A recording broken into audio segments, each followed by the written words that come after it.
जब एक पत्नी अपने पति के प्राणों को भी मृत्यु से वापस ले आई, जब एक स्त्री अपनी बुद्धि, श्रद्धा और तपस्या से यमराज को भी झुका दे, तो समझ लीजिए वो कोई साधारण स्त्री नहीं है, वो होती है सावित्री।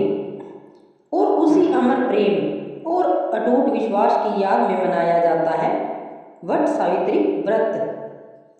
भक्तों, साल 2026 में वट सावित्री व्रत 16 या 17 मई को मनाया जाएगा। कुछ जगहों पर अमावस्या के अनुसार 16 मई तो कहीं 17 मई को रखा जाएगा, लेकिन ध्यान रहे आपके क्षेत्र की पंचांग तिथि के अनुसार ही व्रत रखें।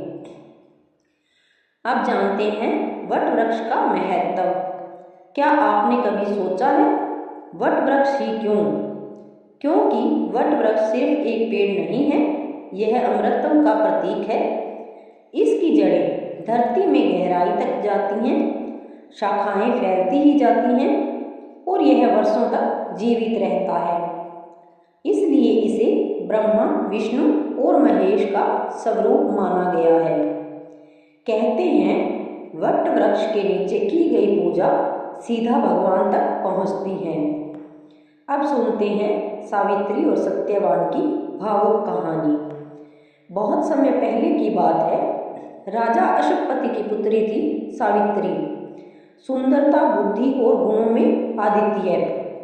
जब विवाह की बारी आई तो सावित्री ने समय अपने पति का चुनाव किया, सत्यवान। लेकिन एक सच्चाई सामने आई, सत्यवान की आयु बहुत कम थी, सिर्फ 1 साल। फिर भी सावित्री ने कहा, जहां मेरा मन जुड़ गया वही मेरा जीवन है। सावित्री और सत्यवान की शादी हुई और वह दिन आ ही गया।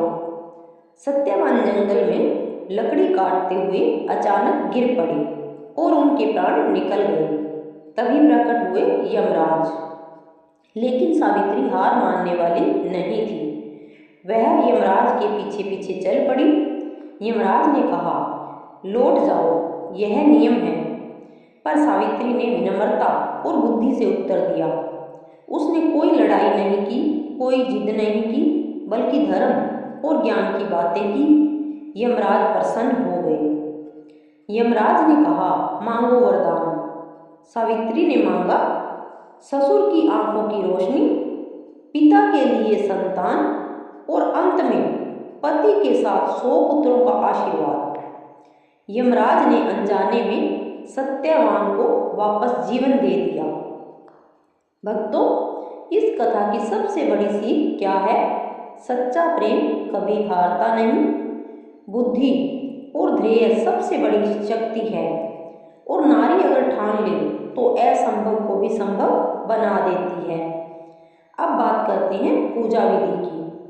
सुबह जल्दी उठकर स्नान करें, व्रत का संकल्प लें, वट वृक्ष के पास जाएं, वट वृक्ष पर जल चढ़ाएं, कच्चा सूत यानी कि धागा बांधें, 7 या 11 बार परिक्रमा करें और मन में यही प्रार्थना करें, मेरे परिवार की रक्षा करें, सुख शांति दें। अब वो जरूरी बातें जो अक्सर लोग भूल जाते हैं। दिखावे के लिए पूजा न करें, सिर्फ परंपरा के लिए व्रत न रखें, बल्कि दिल से करें, सच्चे भाव से करें, क्योंकि भगवान भाव के भूखे हैं। अगर आपके मन में सच्चा प्रेम है, अगर आपकी श्रद्धा सच्ची है, तो वट सावित्री व्रत आपके जीवन में जरूर चमत्कार लाएगा। माता सावित्री की कृपा आप सभी पर बनी रहे। जय माता दी।